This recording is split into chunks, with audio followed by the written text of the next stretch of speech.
Hi friends, நம்ம வீட்டில் பாருங்கள் சுண்டக்காய் செடி வளர்ந்துருக்கு. சுண்டக்காய் செடி எல்லாமே நல்லா இருக்குங்க. இது நாளைக்கு நம்ம குழம்பு வச்சு சாப்பிட போகிறோங்க. அடுத்து ரத்தக்கீரைங்க. ரத்தக்கீரை கேள்விப்பட்டிருப்பீங்கன்னு நினைக்கிறேன்.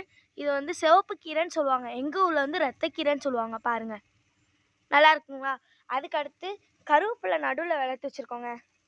அடுத்த பாருங்கள், இது வரிசைக்காக எல்லாமே கத்திரிக்காய் செடிங்க. கத்திரிக்காய் செடி எவ்வளோ அழகாக இருக்குன்னு பாருங்கள்.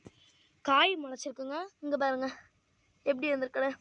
மயில் இந்த இடத்துல கொத்திடுச்சுங்க, அதனால் இது ஒரு மாதிரியாக இருக்குது. இன்றைக்கி தான் கொத்திடுச்சு. அதுக்கடுத்து இப்போ பெரிய கத்திரிக்காய் இருந்துச்சு பாருங்கள், பெரிய கத்திரிக்காய். அடுத்தது தக்காளி செடிங்க. தக்காளி செடி பாருங்கள், இந்த இடத்துல ஒரு குட்டி அழகாக இருக்குது பாருங்கள்.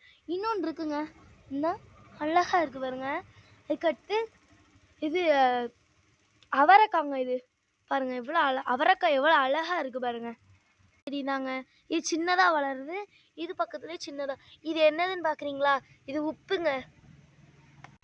இது எல்லாம் கத்திரிக்காய் செடி தாங்க. இது பாருங்கள், இத்தனை கூண்டு தான் வளர்ந்துருக்கு கத்திரிக்காய். இதில் பாருங்கள், இது இப்போ தான் பூவே விட்டுருக்குங்க. அதுக்கு அடுத்து ரத்தக்கீரையில் பெருசாக வளர்ந்து நிற்கி பாருங்கள், எவ்வளோ அழகாக இருக்குது பாருங்கள். இது விதைக்காக வச்சுருக்கோங்க. இது என்ன மரம்னு பார்க்குறீங்களா? இது நெல்லிக்காய், குண்டு நெல்லின்னு சொல்லுவாங்கள்ல, அந்த நெல்லிக்காய். இங்கே பாருங்கள், இத்தனை கூண்டு வளர்ந்துருக்கு இது. அதுக்கடுத்து பூ நிறைய விட்டுருக்குங்க. பாருங்கள் எவ்வளோ பூ விட்டுருக்குன்னு.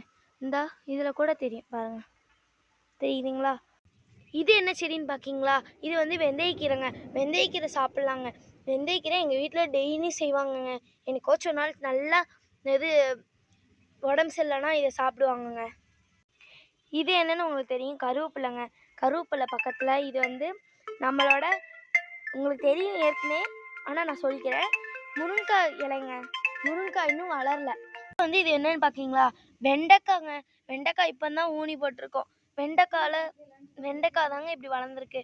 எல்லாம் பாருங்கள், வெண்டைக்காய் பாதி தான் வளர்ந்துருக்கு, பாதி வளரவே இல்லை. 3 செடி காமிச்சிருக்கேன், இதோட 4ஆவது செடி காமிக்கிறேங்க. நம்ம பார்த்தது தான் ஏற்கனவே. இது ரத்தக்கீரை தனியாக ஊனி போட்டிருக்கோங்க. தனியாக ஊனி போட்டிருக்கோம் நாங்கள்.